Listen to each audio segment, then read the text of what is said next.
raha ny fanamariana no entiny ny solontenany ministera ny tontolo iainana ny aivoary sy ny ala dia tsy maintsy miara-miasa amin'ny mpiara-mombonantoka ho fiarovana ny sokatra ny ministera ary notsindriny efa azo atao tsara ny manondrana ny rere makany ivelany saingy voafetra kosa ny isan'izany. Ministera tsy afaka miasa rery fa tsy maintsy miara-miasa amin'ireo mpiara-mombonantoka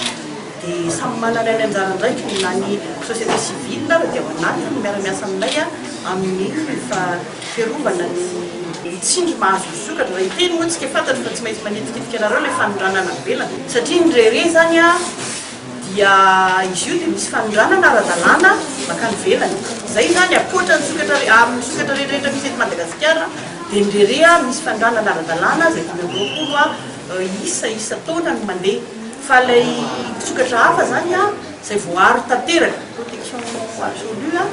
reny no misy an'ilay fanondranana tsy ara-dalàna dia miara-miasa amin'ny rehetrarehetra mihitsy ministera ao anatin'izay